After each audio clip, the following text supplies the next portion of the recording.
Hey guys and gals, it's Tripl-L, and now let's talk Knights and Magic, one of the new anime that's going on for the summer 2017 season. It is a show about a boy who goes and gets reincarnated into another world, and that world happens to have robots. Really, if you guys have already seen the episode, you know what it's about, and ideally you have already seen it. And now this is a video just talking about my initial impressions and what I'm thinking about this series, and also the critiques that I have so far. As you see in the title of the video, we're going to be specifically talking about some critiques that I have so far in this series. But before we get into critiquing, let's just actually quickly talk about what the episode does well, and just the episode in general. Overall, this is a light novel adaptation. So when it comes to light novel adaptations, you can usually expect that there's going to be a coherent story. You can expect that it's going to be relatively well done, because light novels are a bit more structured. They have a bit more structure going into them. So, there are some things that you can expect from light novels. When it comes to this one, overall, this episode, I find it entertaining. What do we find out in this episode? We go through the progression. We see this guy in his previous life. He was a programmer. He was a really good programmer. That's accentuated.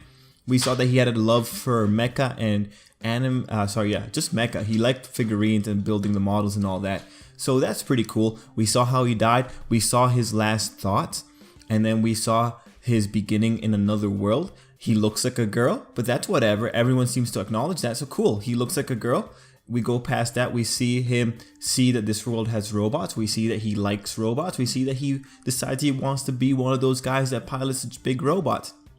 We see him go into class. We see him make friends before he goes to class, actually.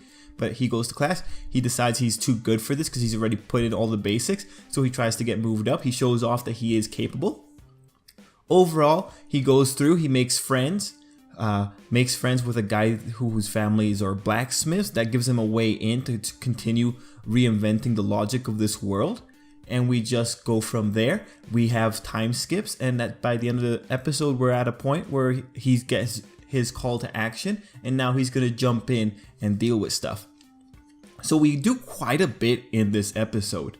We meet quite a few characters, and we get the general idea of what this kid wants to do, at least when it comes to those robots. We also get some logistics on how the robots work. We get just a lot of secondary information for some characters.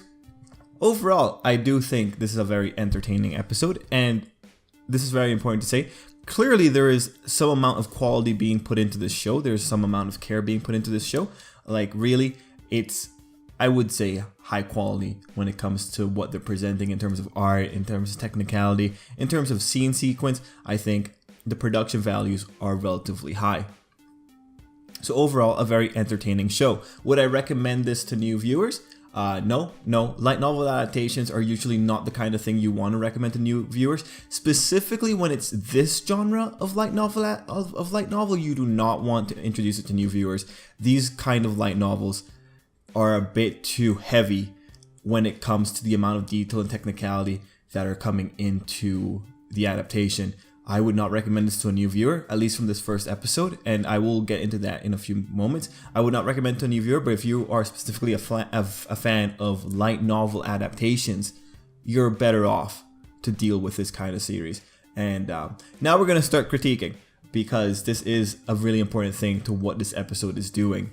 And I want to make sure that I make myself very clear here. This isn't a case of, oh my god guys, there's so much wrong with this, I'm gonna have so much fun just destroying this. No, this is not that kind of problem. This is more of a, it's really unfortunate that I have to point this out and talk about this to this degree, because this is a really interesting problem that's being presented, and we don't get to see it happen that often. We don't get to see this kind of problem happen that often with a lot of light novel series. But this one is just, it happens to be in just the right genre, and it seems to be adapting from a source that may be relatively heavy loaded in the first early bits of its volumes. So when it comes to light novel adaptations, there's two fundamental problems that anyone could really have when it comes to planning out how they're going to make this thing work.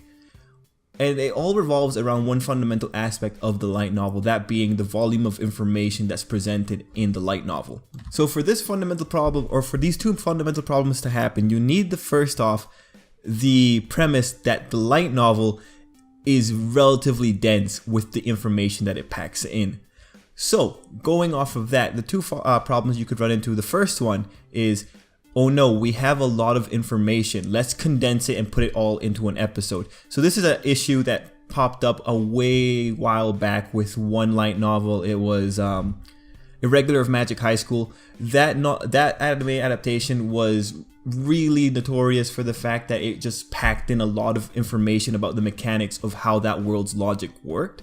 So in that case, it's a situation where there's too much information being presented at once and it just clogs up the episode. Too much technicality, right? The second problem that happens is when, oh God, we have a lot of information here. Let's skim over it. And this is the problem that this particular adaptation is having in this first episode. It's skimming over way too much information, and this gets even worse when you consider the genre that this particular adaptation is placed in. This is a reincarnation story. These kind of light novels, they're really fun to read. I've read, I think, maybe between 5 and 7 of them, just to name off a few that I can really recall. I don't remember that one. It's one where the guy ends up with 3 wives at the end, but it's still a reincarnation story. Maggie's Grandson, World Customized Creator. Really, Ari Monster, I believe, is technically falling under that category. Point is, I've read up on a lot of those light novels. They're actually one of my favorites when it comes to light novels. And the problem with those light novels specifically is that they all have some gimmicks that they play with and they make use of. And Magic and Knights, it's also kind of doing those gimmicks. The gimmicks like the character brings in knowledge from their modern world and they're applying it here. We see that in this episode when the character is talking about, oh, magic is like programming. Oh, I can make a gun style rod. He's applying knowledge from a different world to kind of change the paradigm. Other things that they take advantage of is that most times the reincarnated characters will have knowledge of the reincarnation, and so they come in with an adult's mindset with a child's potential. And we see that again in Magic Knights. This kid applies himself to learning magic. Okay, so we know that this novel series is applying the gimmicks of the world reincarnation style of story. The problem is that those stories also pack in a lot of information when it comes to how the kid is manipulating the world around him and how the world around him is reacting to it. And when you see what happens in this particular episode, the kid takes advantage of it again when he tries to move out of his class, Ernesty. I'm going to keep calling him the kid, but it's Ernesty, but he takes advantage of those facts, and that's how he gets to move into the middle school class. And that's cool, but I am pretty sure that in the original light novel, they would have gone into detail how incredible that kid was instead of skimming over it the way they did here. And that's not really that big of a problem. Actually, for the beginning parts of the episodes, that kind of skimming mentality, which I'm pretty sure they're doing here, not a big deal for the early parts of the episode because it's still the first episode. But as you go towards the end of the episode, a few things start kind of breaking down. And look, to their credit, I do appreciate the episode, the narration that they added over top, saying hey, these guys are going to be his best friends, and all the narration and telling us, so they just went through their years and now they're going into this expedition. The narration is really good because that's the thing that's overall linking the passage of time and the sequence of events. Because when you come down into this episode, before you hit the back end of the episode, this episode is really quickly paced. It's breakneck pacing. We're just running through. We're seeing things, we're just meeting all characters, we're seeing how this kid's about to take advantage of the system. We just skim over how their magic system works. We give them the excuse that it's just like programming. And then when you keep in mind where we end off in the episode, you know why they're doing this so quickly. It's because the creators know they want to get to the robot. They want to get to the point where they put this kid in a robot. He's still not in the robot by the end of the episode, but we know in the preview he's going to get into the robot. We know that's the end goal. So when I see this episode and I see this pacing, I know the creators want to get to the robot sequence. They're going to go through everything. And now the part where it really falls apart is when they're in that final sequence, when they're in the woods. 2 events happen, which I think are relatively important. One of them is a louder event. The second one is a secondary event, but it's really important when you keep in mind the gimmicks of the reincarnated in another world genre. So the first event is where they meet the 2 friends, their half-sister. They meet her, and then this kid's reaction after she leaves is okay guys, what do we do about her? Do we have to take care of her? Do we have to sabotage her? What do we do? Do we deal with her? And I'm like, whoa, kid, like, whoa, hold up there, buddy. Like, that seemed like a relatively friendly encounter. Yeah, there might be some kind of scorn between the mothers, but it seems like the sister seems relatively nice. And like, I assume she's relatively nice because even at the end of the episode, like her brother wants to kind of go save her. So like, that reaction is ridiculous given the context that's presented within this episode. And then the kid goes and says, I will do anything for my friends, okay? Like first off, calm down. So that's the first big instance, because when you see that moment, things don't make sense. First off, this is a kid who moved in to a higher class, and yet he never met or directly met the student council president. But really, those things can be logicked out, and even within the logic of the anime, this is how it's happening. But I wouldn't be surprised if the light novel had more context to that situation going in. And then the most jarring part is, again, that part where he just has to declare that he is a good friend. Like, that is the weakest part of the episode. It's the most jarring. I think it's totally out of place. That's the part I rolled my eyes at. And I really do think that if it was presented in a light novel in that fashion, I am sure there was way more context applied to it. And so again, it's super jarring. And then when you go into the last sequence of the of the episode, you see the kids come in and they're attacking the monsters, and they come in with their specially suited up rod guns or gun blades, or his gun thing. They come in at the end of the episode with that, and those three just start dealing with the monsters. Now here's the other problem. First off, we know that Ernesti had it, but now we see that the other two characters have it. We can just assume, okay, yeah, they're friends, so obviously they would all use it. Here's the weird thing. It's very strange that this kid comes up with such a technical marvel, such innovation, and no one else in that school thought to adopt it.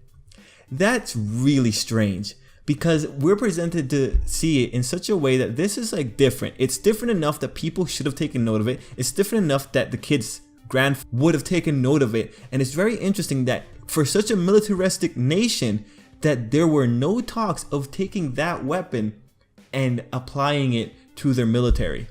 And that's where I know like something's wrong there, because again, in this genre, and seeing that this series is kind of abiding by the general conventions set up for this genre, I am sure light novel would have had some sequence where they go into talking about how incredible this kid is, and they would have talked about the innovation that this weapon is getting. But again, that's conjecture. That's conjecture on my part.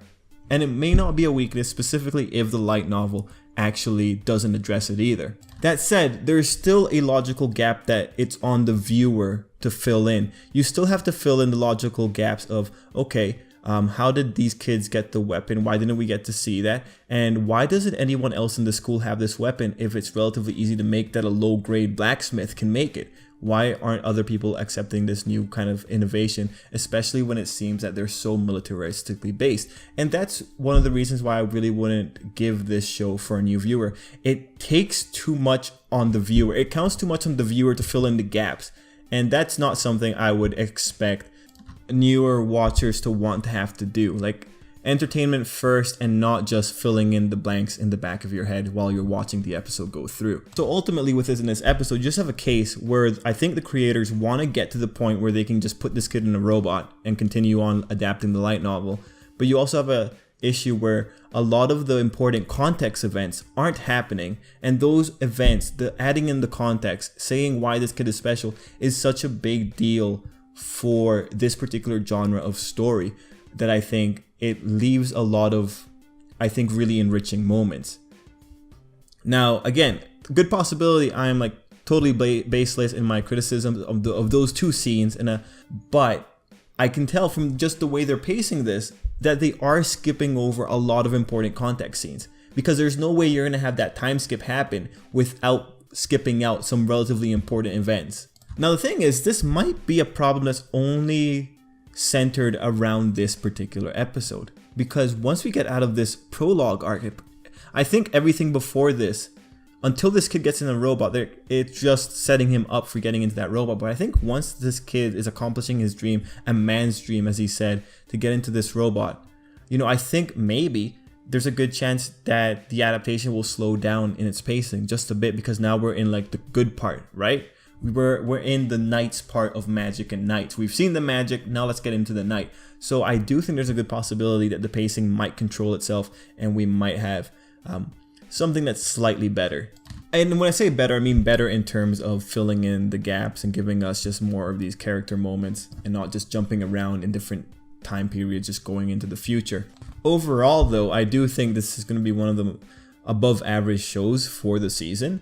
It's just this first episode is showing one of the potential problems that you have with a light novel adaptation, and it's just going to be really interesting to see whether they stick to that potential problem or they like slow down and expand more when we get to later parts of the volumes. So yeah, I'm gonna leave it there. If there are any light novel readers who have seen this video, let me know down below if there are things that are missing, if they are kind of skipping over relatively important things, or let me know if I was really baseless in my accusations and that I was wrong. But regardless of that, the point still stands that this is a very fast-paced adaptation, and we're most likely leaving out details because there's one guarantee in all light novel adaptations, and that is things will be skipped. That's a guarantee, and then like the only question is to what degree will things be skipped. Overall though, like I said, this is a show, I think, give it time. Let's check out the first 3 episodes. Let's see how they're going to be doing this adaptation. Let's see if it's going to get pretty exciting. Let's see how the characters are going to interact. But I think we can be relatively confident in this being a relatively good show. Anyway, let's give it 3 episodes.